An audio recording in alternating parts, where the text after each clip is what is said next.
Welcome to the G-Spot. Five, four, three, two, one.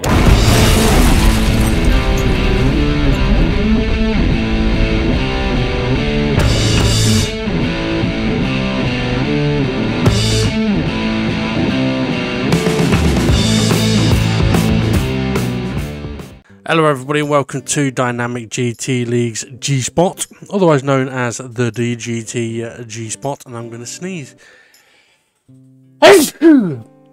Excuse me, sorry about that. I had no hint of a sneeze coming. And as soon as I clicked record, it creeps up. Okay. So yeah, Dgt-G-Spot.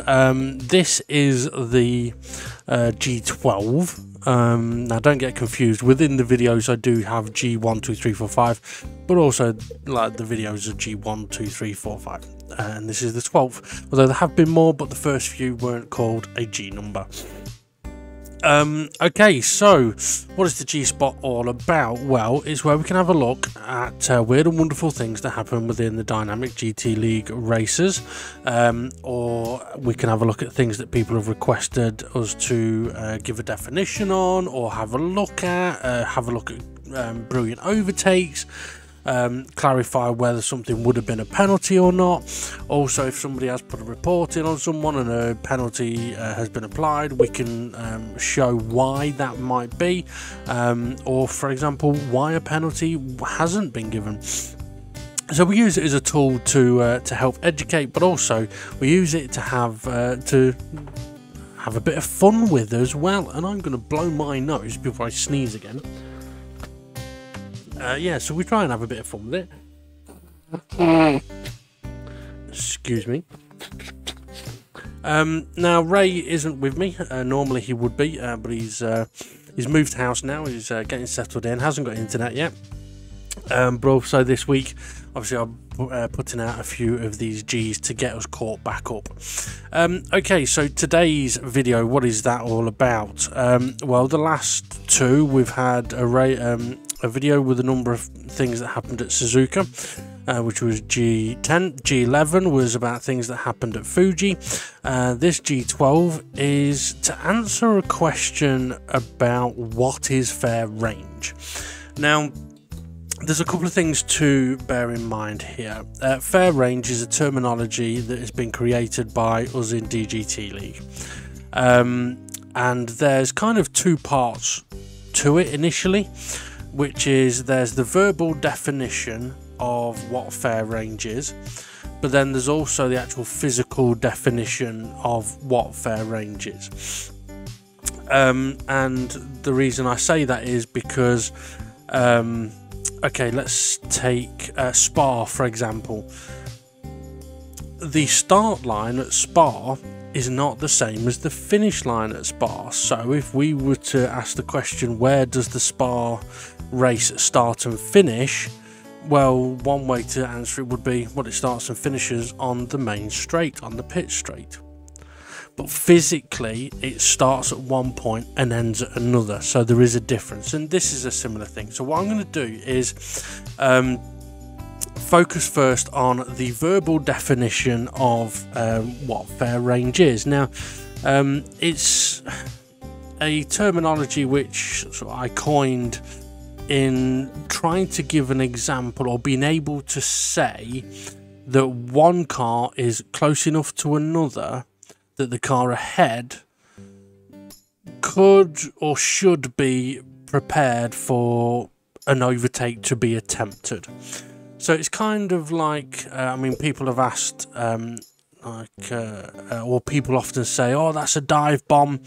And it's a way for us to look at an incident and go, well, actually, this car is close enough to you that if they do attempt an overtake, then really you should have been prepared for the possibility that they could attempt the overtake. There are more factors to this, which is just because the terminology is within fair range, if it is decided that a car is within fair range, it doesn't mean that that car can attempt any form of overtake going forward without any repercussion because they're within fair range. I'm doing the sort of two fingers either side of my head as I say that, I can't remember, apostrophes or whatever it's called. So yeah, so just because you may be seen to be within fair range doesn't mean that you can do whatever you want. So for example, if you haven't seen it, go and watch it. The Fuji video G-Spot that we've just done, Jason received a penalty. Now, the discussion was he within fair range or not? Some thought maybe, some thought maybe not. But the key point was that even if he was within fair range, the point in which he then initiated an overtake was so late that the car ahead would not be able to be prepared for an overtake to happen at that point. So I do want to sort of emphasize the fact that yes, you can be within fair range, but that doesn't give you free will to do what you want or boot or like put your car wherever you want. Any attempt at making an overtake once you are if you are within fair range, you still have to do that overtake fairly. You have to do it on the track. You have to do it without initiating contact with the other car, and you need to do it while also giving space to that other car. So for example, if you're going to go for a sort of a move on the brakes into a corner and you're going to pull up alongside towards the corner, when it gets to the apex, you need to be able to kind of stick to that apex. Now there's a few more factors to this, which is why this has got its own whole video for this explanation, in that when we say a car is within fair range, which means that a driver ahead should be prepared for the possibility that the car behind could attempt an overtake. Now, some very key words in that. Be prepared. So in other words, don't scream dive bomb when the overtake is attempted, or if an overtake is attempted. Okay, so if that car was in fair range, it doesn't mean that it's a dive bomb. That's the whole point of that. So be prepared means if you're going to turn in for the corner and go for the apex, if you then find there's a car next to you, you should be prepared for the fact that they were there fairly. Now, in the situation with Jason and David Harp at Fuji, it was deemed that Jason got alongside unfairly, but that's because of how late the move was initiated. So, but as the car ahead, it is that be prepared for the possibility of a car to be next to you. Now, although Jason did get a penalty at Fuji, that does not mean that every scenario that could potentially be similar to that would result in a penalty to the person attempting the overtake. Because had Jason had his car been in a slightly different position from side to side, then the outcome of that in report could have been very, very different. So it's definitely circumstances specific. Okay, so if you're the car ahead, as I mentioned, you have to be prepared for the possibility of somebody attempting an overtake on you. Now, with the terminology of the word, I'm trying to get my words right now. Yeah, so be prepared for the possibility. And so the possibility meaning that they may attempt the overtake, they also may not attempt the overtake.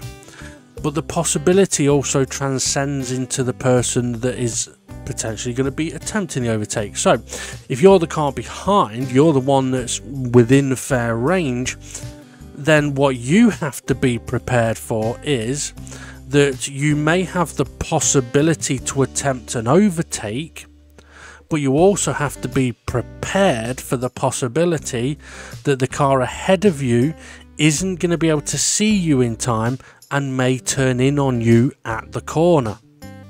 So if you get to the apex of the corner and you're fully under control and you've done everything fairly, and then the other car turns in on you, what we wouldn't want to be hearing is, "Oh, what you doing? You're turning in on me, blah, blah, blah." It's like, well, you may have been within fair range. You may have had the possibility to attempt the overtake, but you also should be prepared for the possibility that that person could turn in on you. Just like the other person has to be prepared that you might be there when they turn in. So it kind of covers that sort of, when you get to the apex, you may find a car turns in on you, or there's a car there if you've not had chance to spot it. It doesn't mean necessarily that it's a dive bomb or anything untoward has happened. It just means that at that split moment where you may possibly have been able to see them, you haven't had the chance to see them, and you've turned in, or you haven't spotted that a car is there. Hopefully I've covered that verbally as best as I can. Now, one thing you'll notice is that I haven't at any point said if a car is within this distance of another car, that is what is deemed as within fair range. Well, this is where the physical part of it comes into play. So we've had the verbal definition of what fair range is. Okay, so then the clarification I believe that was asked for was, can you clarify what is fair range? Now, if the question is sort of viewed very openly, it's like, well, there's a verbal definition, there's a physical definition. But if the question was, at what point is one car within fair range to another, the answer to that is not a simple one, because there is not a one simple defining line, moment, point in time that we can go, that's the point of fair range, that's what everybody can stick to. And the reason I say that is because the gaps between the cars and the gaps in time will vary massively from track to track, corner to corner, car to car. So, for example, turn 1 at Fuji, you could be 1 second behind another car, and that gap looks... Sorry, you could be half a second behind another car, but the physical gap between the two could be huge. But that's because they're travelling at 180 miles an hour. You're going to cover more ground in a shorter space of time. But then if you go from a slow corner into a slow corner, for example, the final few corners at Fuji, you could be half a second behind a car, but be really, really close to it because you're travelling at much slower speeds. So the time it takes to cover distances is different. And what I'm going to try and go through on the remainder of this video is some physical examples where I'm hoping to be able to say, right, this I don't think is within fair range, this I think is within fair range. But again, just to be awkward, it's not just as simple as take me 100% on my word, because the fair range does come down to personal opinion and personal perspective. Now, the way I look at it as a driver is, or when I look at it as a steward, I think of myself in the driver situation, which is, for example, I will look at an incident and I will put myself in the cockpit of the car ahead, looking at the mirrors, looking at the rear view, and thinking, if I was driving that car, would I be thinking they could potentially attempt an overtake? Would I be thinking about defending? So I do it off my own personal experience of the gap I think that I should potentially start defending, where I think somebody is, if I look and think, well, they're too far back, if they attempt an overtake on me here, that's probably a dive bomb. But again, it's not a fine line, and that view will differ from me to SGP, to Steve F1, to SRI, to all of the drivers, which is why whenever fair range is discussed in a stewarding situation, it is discussed in depth, and we would have to give our reasoning for why on one occasion we think it may be within fair range, but on another occasion it may not be. So what I'm going to try and do here then is, as I said, I'm going to try and look at a number of video clips to see if we can get some examples. And what I'm probably going to do is, because there is quite a few different video clips here, I am probably going to pause it at some points to potentially discuss what video clips I've just had a look at. I also might not, to be honest. It's been a few days since I put this video together, so I'm not 100% certain what is on there. Okay, but I do think most of the examples are from Fuji. Okay, so if I get ready to insert the first clip, and let's go. So Conrad is following Steve F1. This is lap 1, and I'm actually going to pause it straight away now, and part of that is for my editing perspective. Okay, so regarding whether a car is within fair range or not, one interesting thing that I mentioned a moment ago is if I feel I need to defend. Okay, so we've got Conrad closing in a bit on Steve F1, and Steve F1, some may say, has gone defensive. I think he's more than likely attempting to break the slipstream.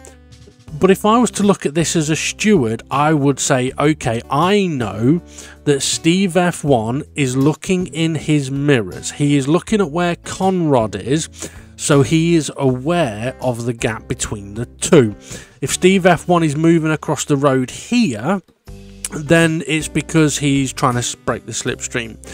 If he's moving across the road a little bit later on the straight as we get closer to the braking point, then he's potentially defending. And if he's defending, then that would give me the opinion that in Steve F1's view, Conrad would be close enough to potentially attempt an overtake. Right?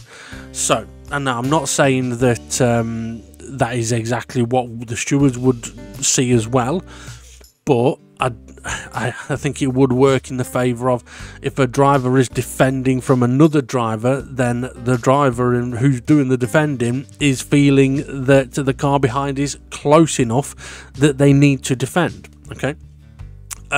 So I'm going to play this on now in 3, 2, 1. So as this plays on, Steve F1 is trying to break the slipstream, and Conrad is still closing as we get into the braking point, goes for the move up the inside, and makes what looks like a very nice overtake. Now this is a very interesting one for me because it wasn't until I really looked into it that we see more detail. So the gap between Demon R Steve F1 isn't that different to Steve F1 and Conrad until now. Conrad is really starting to close in on Steve F1. Steve F1 isn't closing on Demon R. Steve F1 is initiating that move across. It's not a defend.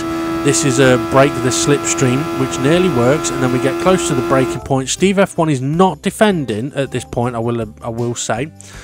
So if we actually pan out in a moment and use the race photos, we'll have a look at how physically big that gap is. And when you look at it, that gap is physically massive. It's probably what, 1, 2, 3, maybe 4 car lengths back. As we get further into the braking zone, that gap is going to come down dramatically. Conrad is later on the brakes than Steve F1. So that gap has now gone from 4 car lengths to what, maybe 2 and a bit car lengths. And Conrad makes the move. Now, I'm actually going to pause it here again. So Conrad has made the move. Now, I want to sort of point out that on this particular one, I feel that Conrad was out of fair range at the braking point. He was 4 car lengths back, but the amount of time it takes to cover those 4 car lengths at this speed is a fraction of a second. So although the gap looked big physically, on the time it's not that big. Okay, but just looking at it initially, I do think that Conrad was potentially a little bit far back initially to make this move. As it played on and I paused it the second time, it got within a couple of car lengths.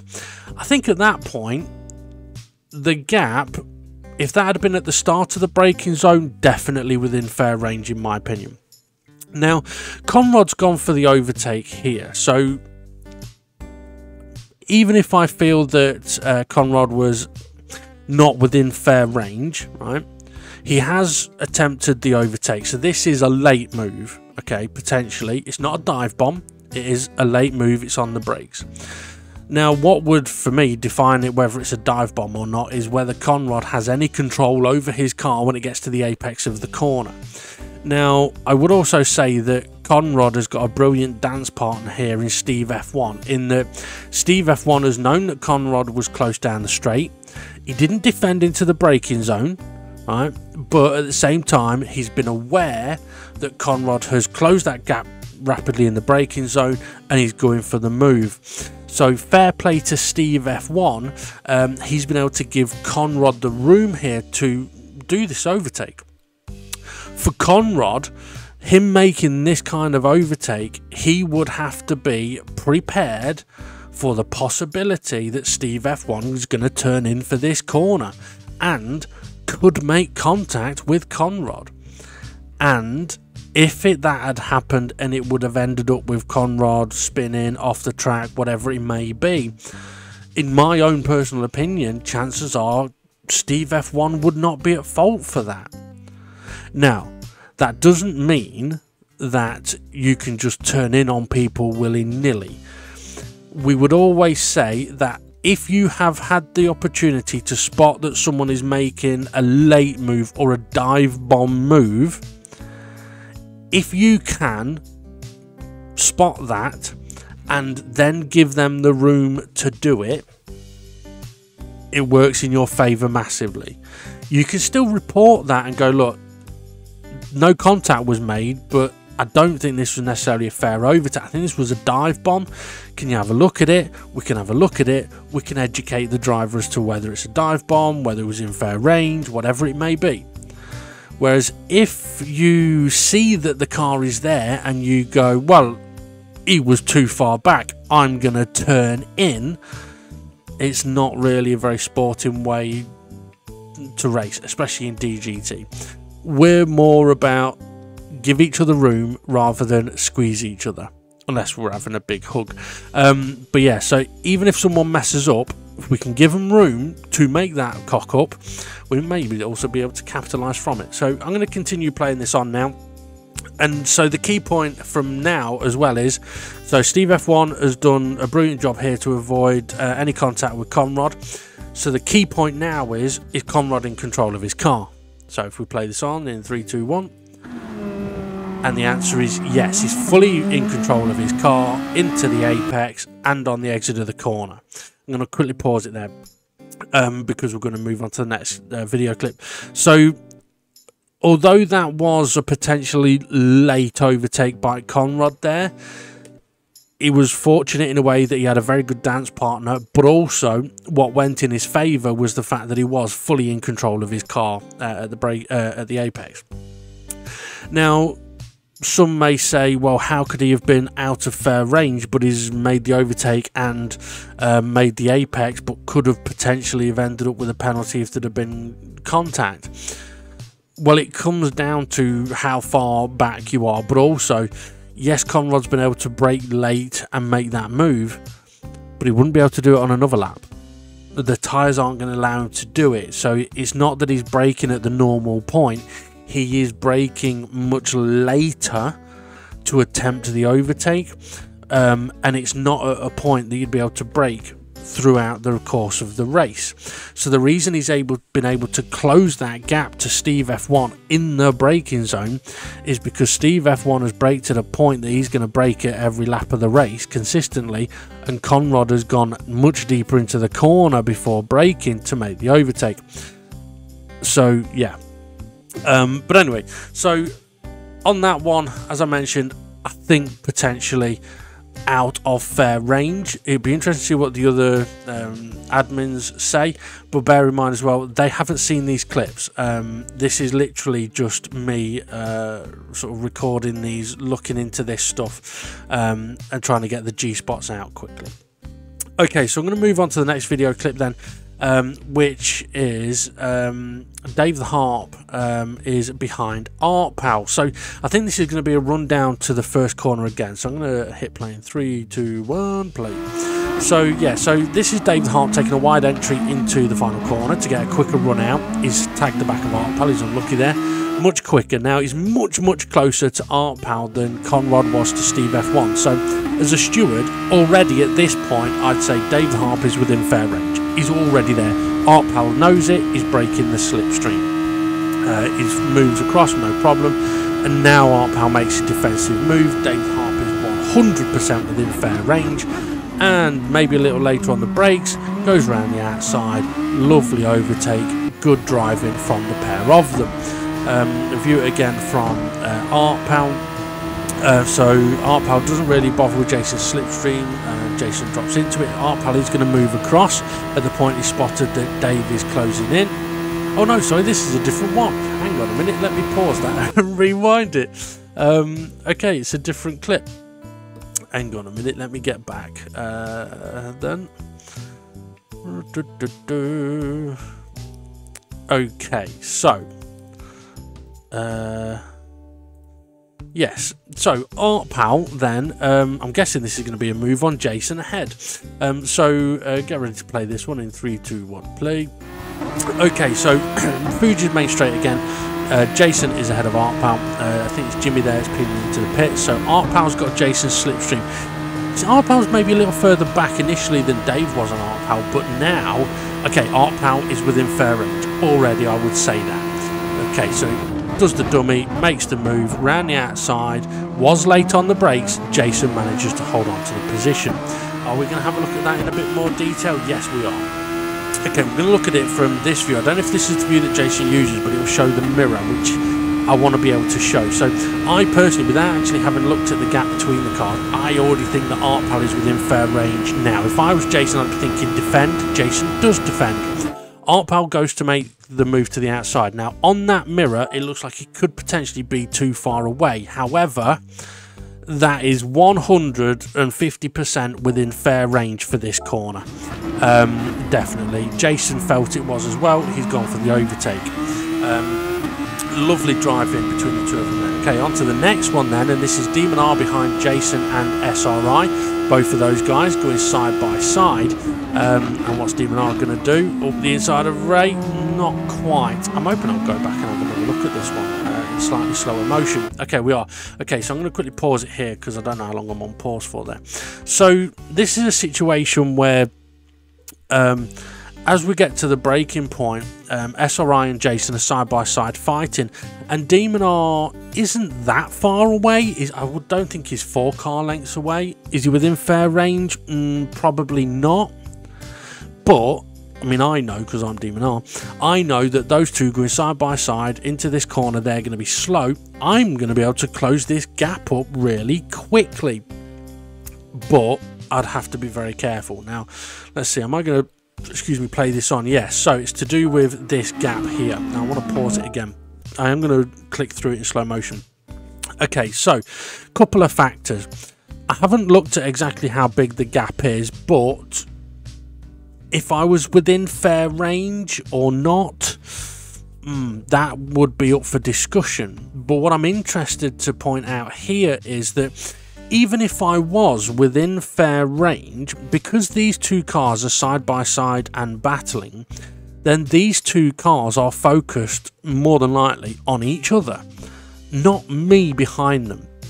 So SRI hasn't tried making a move around the outside of the corner. He's looking at trying to do a switchback on Jason. Now, okay, ahead of me is a nice big 2 and a bit cars width of tarmac ahead of me that I could go and put my car in. But this is where I and other drivers have to be a bit sensible and go, I don't think there's any way that Ray would know that I could close this gap this late at a corner and stick my nose in there. So this is another one of those things where even if I was within fair range, if I go and stick my nose into that gap, it is so late into the corner that it would give SRI no opportunity to know I was there. It wouldn't be fair for me to just go and stick my nose in there. At least that's the way I view it. Okay, so as this plays on, which we'll do in a moment. There we go. So yeah, Ray's no idea that I'm there. He's tried making his switch back. It hasn't quite worked. But this is actually going to keep going now, because there's another interesting part of this circuit where fair range comes into question. So Jason has broken away from Ray a little bit. I get a brilliant run through this corner, and I make the move up the inside of Ray. He manages to spot that I'm there. We go side by side, and we're going to go back to it. So I just want to, do I pause it? Anyway, yeah, I pause it there. So, but I will pause it as well. Okay, so this is a corner where we've seen a number of overtakes happen here many times, and there was even one from the Dgt-G-Spot video that I did the other day with Hay and Rich. So the question here, if you go, okay, is Demon R within fair range of SRI? For me, 100%, without a doubt. Yes, I am behind. Yes, there's going to be a bit of a gap between Ray's car and my car. However, the nature of this corner, I personally feel that the car in this position is within a range where he could potentially attempt a fair overtake. By that I mean he can get it slowed down, hold the apex, leave plenty of space for the other car, and not make contact. So this is one where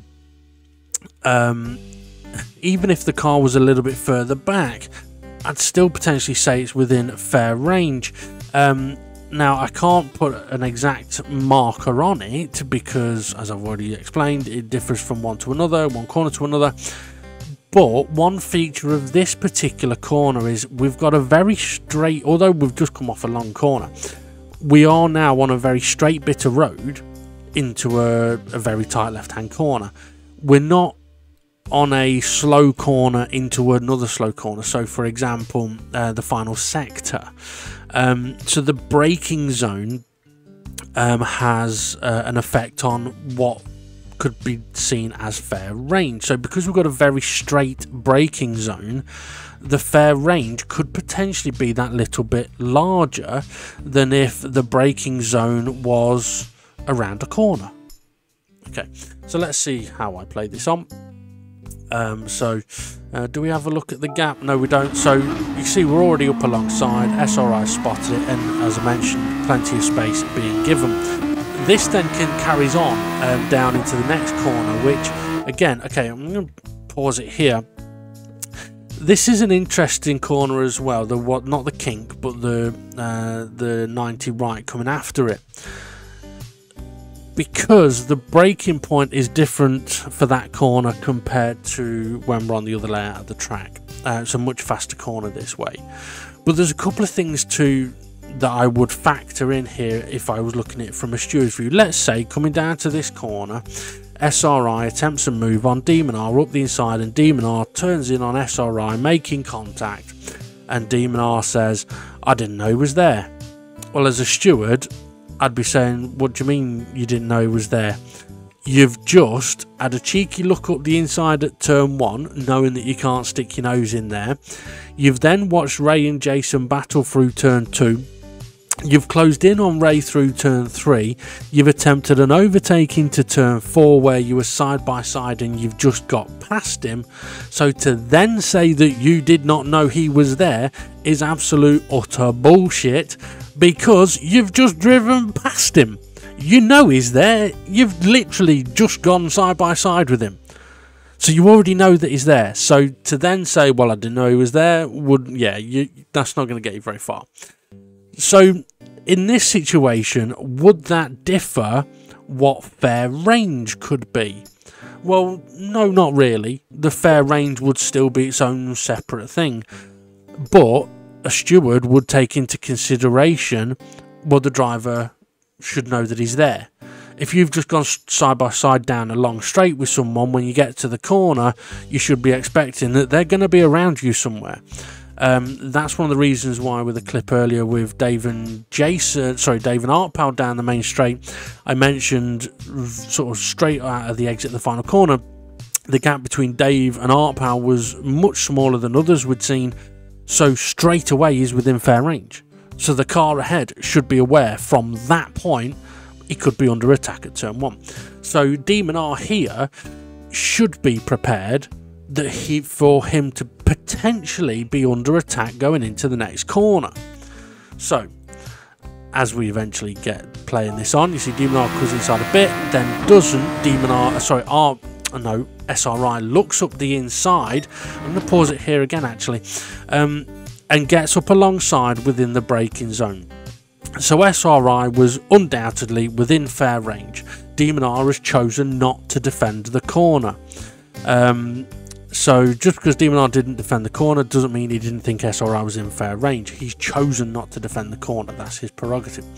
For SRI, a couple of things that he did here, if we think to where Jason got his penalty, and I mentioned about if Jason had been a car width over, showing that he may possibly go for an overtake, then it allows the car ahead to be more prepared to be attacked.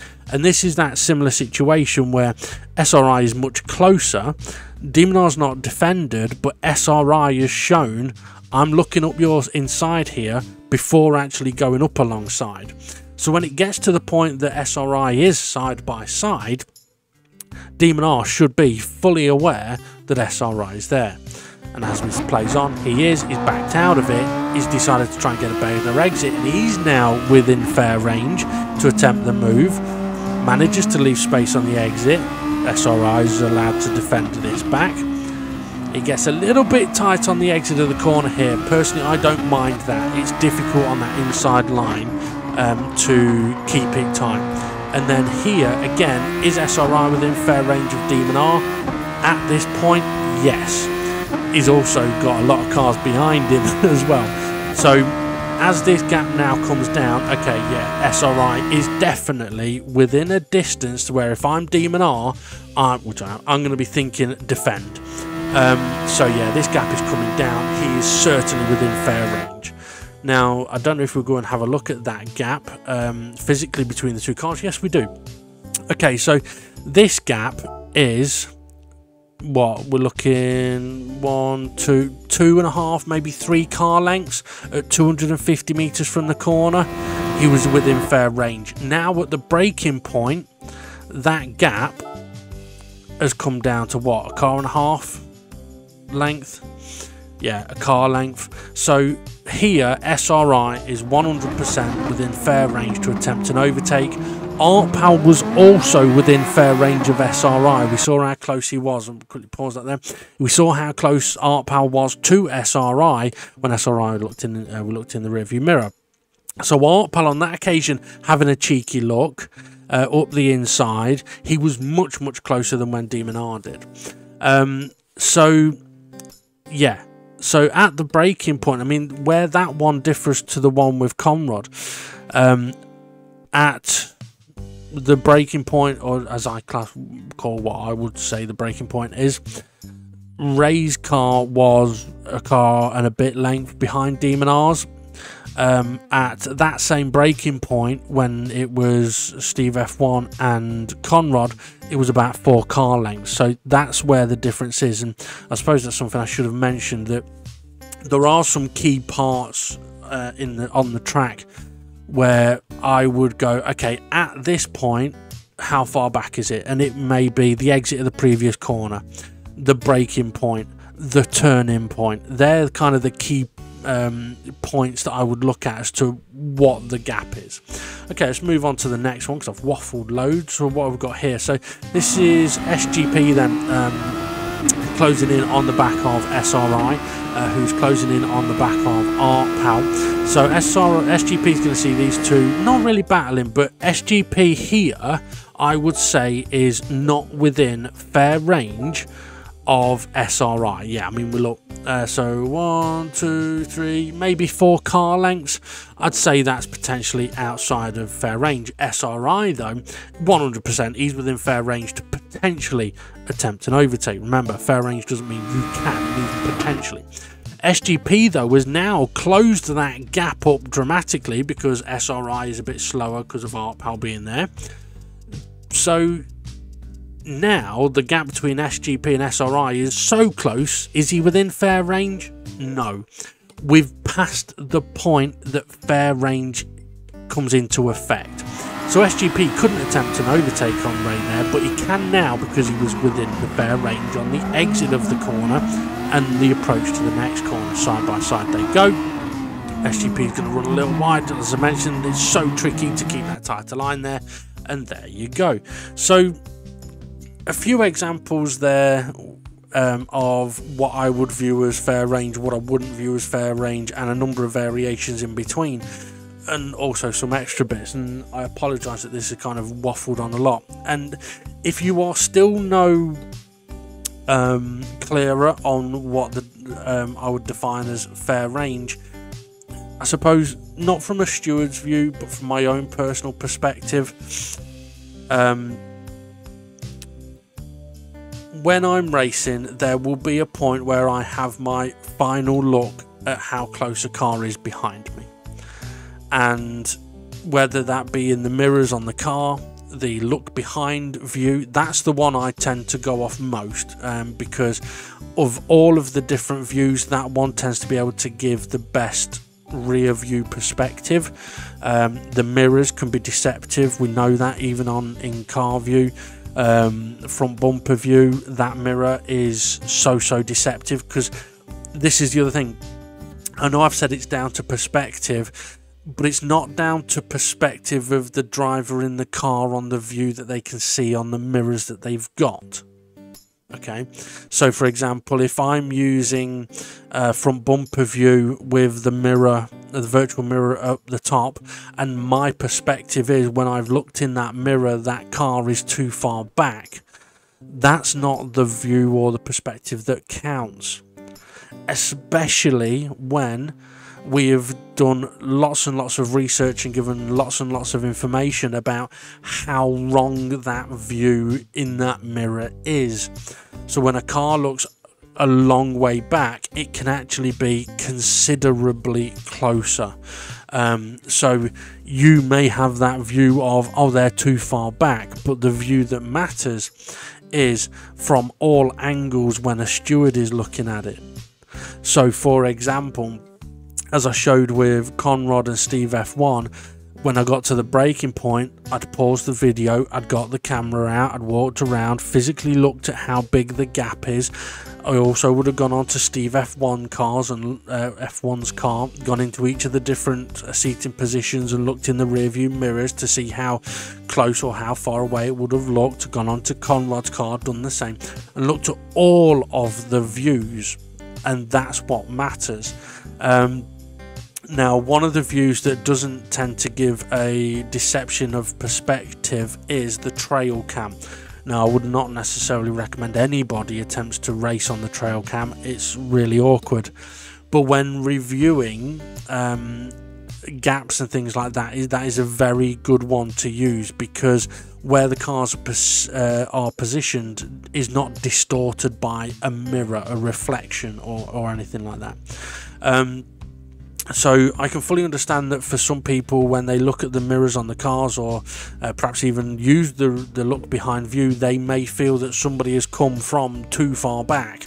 But you have to remember, if you're using a certain view, your mirror is going to be deceptive for you, even the look behind button. So for example, if I remember rightly, on in-car view, when I press the look behind button, I'm pretty sure it shows me my rear wing and beyond. Now, so I can see where the rear of my car is and how close a car behind me may be.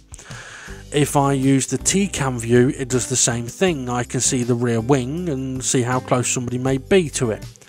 But if you use the front bumper view, you don't get to see the rear wing.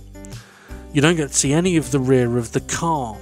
So it's easy to think that the view you're looking from is actually where the rear wing is. So it's easy, you could think that like a little camera is on the back of the rear wing and that's what you're looking at, but it's not.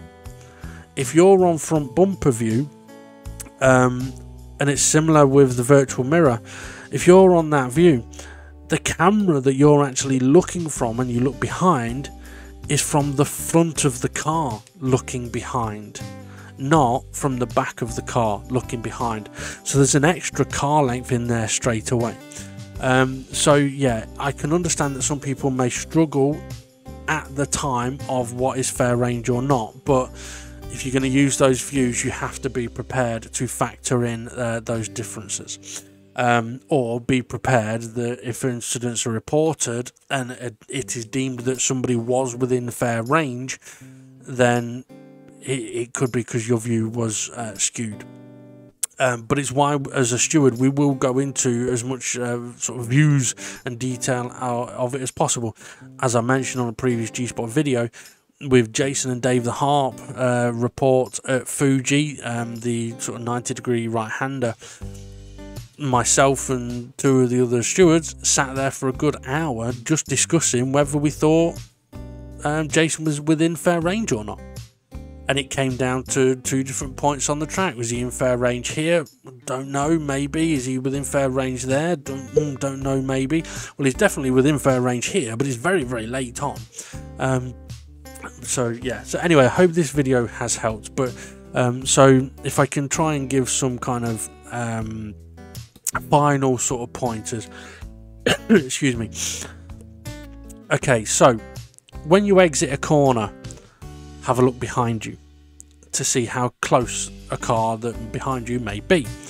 By doing that, you should, so give an example, Fuji final corner. For me, when I'm coming out of the final corner, I'll look behind me. I'll see how big the gap is to a car, and I'll be able to determine straight away then whether I think that car is close enough that they may get my slipstream and be close to me later down the straight, or they're too far behind already, they're not going to get my slipstream and they're not going to catch me. Or if we're in the pack, okay, that car is far back, but with the boost, then the slipstream, they could get close. So on the exit of the previous corner, I'll look behind me. Going down a straight, I will look behind me again to see if that gap has got bigger, got smaller, if anything has differed. I'll even look in behind me again. Then there'll become a point before the next corner, before the next corner's braking point, where I will make my last look. And it is before the braking point. So basically I want to be able to, for example at Fuji, be about 250 metres, 200 metres maybe. Look in the rear view, is the gap there, how big is it, instantly make that decision. Be looking back in front of me and hit the brakes at the braking point. So exit the previous corner, gap on a straight, look before you final look before the braking point, braking point. So from a steward's perspective then, it's gap at previous corner, gap at braking point, gap at turning point, and apex. What happens there? Okay, so anyway, I hope this has been helpful. If it hasn't, feel free to let me know. Have a good one, everybody. Thanks for watching, and we'll see you all again soon.